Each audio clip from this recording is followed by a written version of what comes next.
একটু অসতর্কতার ফলে যে কত রকমের অগ্নিকাণ্ডের দুর্ঘটনার সাক্ষী হয়ে যাচ্ছি আমরা তা তো বলাই বাহুল্য। এই মনে করুন ঘরে থাকা এসি, আমরা যদি এসির সঠিক উপায়ে পরিষ্কার না করি তবে ঘটতে পারে যে কোনো ধরনের দুর্ঘটনা। আজকে আপনাদেরকে দেখাবো সঠিকভাবে এসি পরিষ্কার করার নিয়ম। হঠাৎ করে আমাদের এসিটা ভালোভাবে রুমকে ঠান্ডা করতে পারছিল না, কিন্তু আমরা তো ভাবছিলাম প্রতি মাসে তো এসির এই যে নেটগুলো থাকে না সেগুলো পরিষ্কার করাই হয়, তারপরে এখানে এই সমস্যা দেখা দিচ্ছে।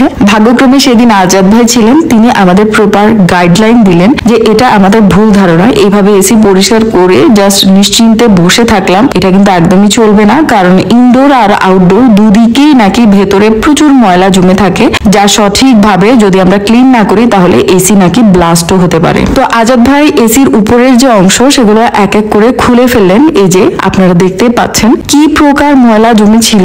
তিনি একটি ব্রাশের সাহায্যে প্রথমে সম্পূর্ণ যে নেটগুলো আছে সেগুলো উপরের দিকটা পরিষ্কার করে নিচ্ছেন। এদিকে আমার ভাই ওয়াটার গান প্রস্তুত করছিল এসি ক্লিনিং এর জন্য। একটা বালতিতে পাইপের যে শেষের অংশ সেটা পাথর দিয়ে বেঁধে দেওয়া হচ্ছে যাতে করে উপরের দিকে পাইপ আবার উঠে না আসে। মূলত আজকে আজাদ ভাই আমাদেরকে ঘরোয়া উপায়ে এসি পরিষ্কার করে দেখাবেন। আমার ভাই চেক করে দেখছিল যে পানি ঠিকঠাক ভাবে উঠছে নাকি। যেহেতু পানি দিয়ে ক্লিনিং করা হবে তাই আজাদ ভাই একটা ছাতাকে এসির নিচের দিকে বেঁধে দিয়েছেন, আর উপরের যে মেশিনের অংশ আছে সেটা কাপড় আর প্লাস্টিক দিয়ে ভালোভাবে ঢেকে দিয়েছেন যাতে পানির কোনো ছিটে ফোঁটাও সেখানে না পড়ে। সবকিছু এখন রেডি, এখন জাস্ট হচ্ছে আমাদের ক্লিনিং করার পালা। আপনারা দেখতে পাচ্ছেন ছাতার নিচের যে অংশ সেখানে যে ছিদ্রটা আছে না সেখানে বালতি ধরে রাখা হয়েছে যাতে করে ময়লা যে পানিগুলো আছে সেগুলো বালতির মধ্যে এসে জমা হয়। আর ওয়াটার গান দিয়ে এসি ক্লিনিং এর পরে যে কি পরিমাণ ময়লা বের হচ্ছিল, আমরা ক্লিনিং করে করে বালতির ময়লা পানিগুলো ফেলে আবার নতুন করে ধরছিলাম যাতে আরো ময়লাগুলো এখানে জমা হতে পারে। তো ভিডিওটা আপনারা হয়তো কয়েক মিনিটের মধ্যে দেখে নিচ্ছেন, কিন্তু এটা পরিষ্কার করার যে প্রসেসিংটা ছিল সেটা প্রায় ছিল 2 ঘন্টার মতো।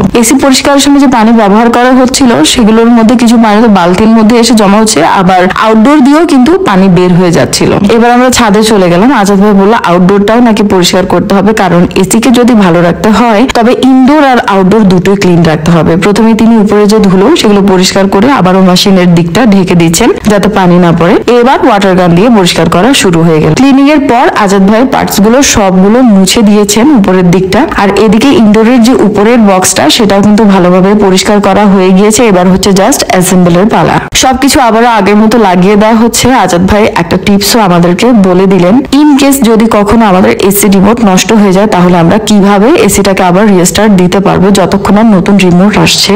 ইমার্জেন্সি একটা সুইচ আছে, কোনো কারণে হাত থেকে পড়ে হোক বা নষ্ট হয়ে যাক রিমোট, তাহলে কভারটা খুলে এখানে জাস্ট একটা কলম বা কোনো কিছু দিয়ে পুশ করলে রেজিস্টার চালু হয়ে যাবে।